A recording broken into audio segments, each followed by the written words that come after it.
G'day boys and girls. Alright, so today's been a bit of a fun day and I haven't actually had a chance to edit a Bonza Blade Tip yet, which is a bit of a pain, but that's alright. So we're not going to get one up today because we've been a very busy boy. I thought I'd do a bit of a Bonza Blade Tip for you right now though. Nice easy one. Some of you that do for your handles may use these. These are micro mesh. Now I love these things. Riley Burns got me into these micro mesh and they are amazing. They help me get my things that I make. These are my, some of you have seen these are my coffee bean portafilter handles, which if these are something that interests you, they're actually on my website. They're a product on the website, which is tobyfireandsteel.com. I think you can also get to it from murrellandsonforge.com. But yeah, go over and see that. Look, if you like these and you have trouble, sometimes the handles come off really easy. If you have any trouble getting the handle off your E61 group head or any group head, I can also sell you the portafilter heads. So any size you need, E61 of whatever model, just let me know in the video, in the comments when you purchase them, or email me at toby@murrellandsonforge.com. and I can get you the right size E61 group head or whatever group head you got, and I can sell you that as well. Go with it. Now back to our Bonza Blade Tip. So these, they're sometimes really hard to see which ones they are, and unless you know what color they are in order, they're a pain. So stole this off a pen turning group that I'm on. If you mark them in some funky cool pattern, you can pretty much never stuff them up. That one you could stuff up. That was just extra for fun to stop me ever putting them that way initially. But these mean that you can't really mix these up because of the shape of them. So now the other thing with these is they feel like they die pretty fast. They actually don't. What I do is I keep next to the lathe, I keep a tub of dirty water. I keep a tub of water. Keep them wet all the time. And then I just wash them. I just literally give them a wash over with just clean water. Now some dudes actually leave them in a tub. Now this is a really good tip here. You get one of these tubs. These are like where your screws come in. Pretty much exactly the right size. They fit awesome. Some dudes leave them in clean water permanently and they just live in there. And then they're sort of self-washing and all that sort of stuff. They're always wet when you want them. But you can actually see a little mark there. I wash mine and then I hang them on the line. And then I whack them in here so that they don't get covered in like metal swarf and junk like that, which would be no fun. Keep them in here, and then, oh man, you're making yourself like a right idiot. And don't worry about it. We'll leave them like that for the minute.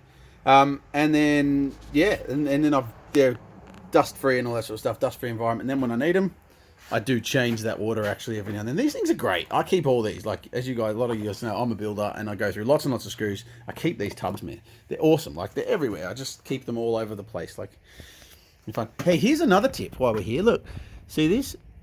I like to bolt things to pieces of timber so that I can just get them out, like, whack them on my bench and clamp them down and don't take up any extra space. Now that's a good tip there for anyone who hasn't got a heaps of spare space in the workshop.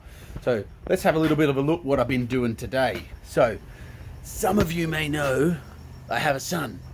I hope you all know I have a son, actually, if you're following our YouTube videos. And he, like me, loves superheroes. So he asked me a couple of weeks to make him a present, which I was going to do at the time and totally forgot about and didn't. So now I have like a day or 3 days before his birthday.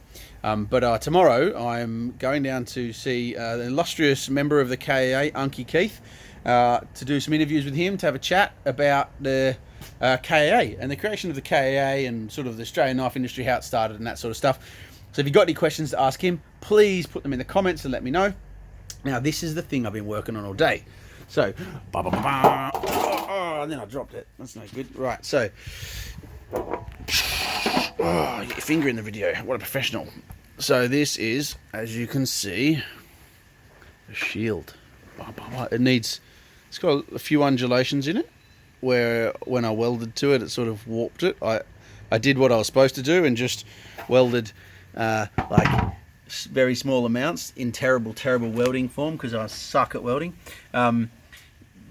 to stop it warping, but it didn't stop it warping as much as I would have liked, but that's okay. So what I'm going to do is I'm just going to use car body filler, because I've done a bit of that in my time, and fill some of these little bits. Then I shall start painting, start making it look like a shield. Now, I post a few pictures of this on Instagram and TikTok and Facebook and wherever else, LinkedIn, I can't remember, a few places today, to see if anyone could guess what it was, just from the back, before the handle was even on, and several people got it, and that's cool. So I thought I'd let you all know why I'm not. Oh man, what a mess!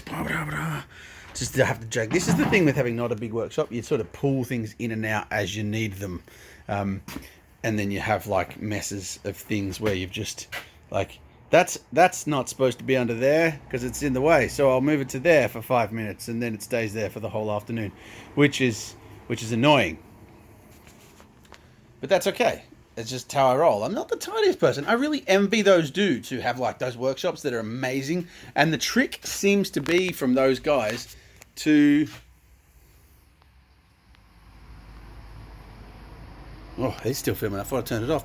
To tidy up every day after you finish. Like, every day, 5-minute tidy up. Even if you're not finished, if you're going to start the same darn project in the morning, you just put the tools away anyway, because it just means that you're that bit tidier, and you don't have to think about where everything is in the morning. So it's actually a really good idea.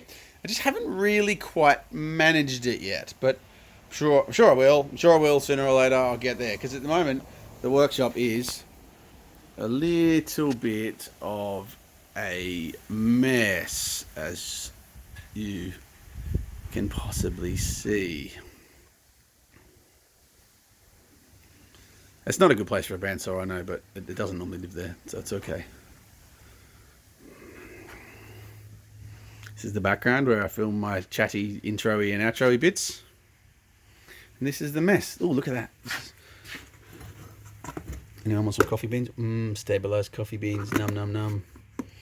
This is another good tip. I think so, I can't remember who taught me this one, but these... Oh, I love this. Look, rhino wet. Ooh, rhino wet in drawers. There's one I've used for some reason. In their order. I need another set of these. Why is that in there? But it's a great look. You're getting 2 Bonza Blade Tips today. Can't argue with 2 Bonza Blade Tips in a row on one single video. Anyway, so I do apologise. There won't be another video tonight. There won't be a normal Bonza Blade Tip, but we'll probably put another one of these sorts of things up tomorrow. A little bit of a chat with Keith. Like I say, if you've got any questions, please ask them. If you've got any tips on making armour, because I've never done anything like that, so that shield's been a bit of a fun thing for me. Probably not done quite as well as I would have liked it to have been, but time constraints don't allow for perfectionism, so it's like the fastest forging I've ever done, which is a bit ugly. But the Captain America shield will be up in the next week or two on YouTube, so that's very cool. Oh, look, here's another Bonza Blade Tip for you. Buy these things. Look, I love them so much, I have 2 sets. $69 from Bunnings. They're Bluetooth. I can listen to podcasts all day, every day. Podcasts all day, every day. Which reminds me, my interviews, the Toby Fire and Steel interviews, very soon will be starting to be uploaded as podcasts. So if you're a podcast fan, you like to listen to things, I'll be uploading them as podcasts. But on top of that, I'll also be loading extra content. So if you saw the video with Matt Mewburn and Jacob McNamara recently, there's about probably an hour worth of content there. And the conversations, especially the one with Matt, were hysterical. As you all know, Matt's a pretty funny guy, and I had to cut a lot of that out. So if you'd like to hear the full content versions of them, they'll be going up on the podcast very, very soon. So, yes, that's probably going to be enough for tonight. Thank you very much for watching. I love you all. Uru.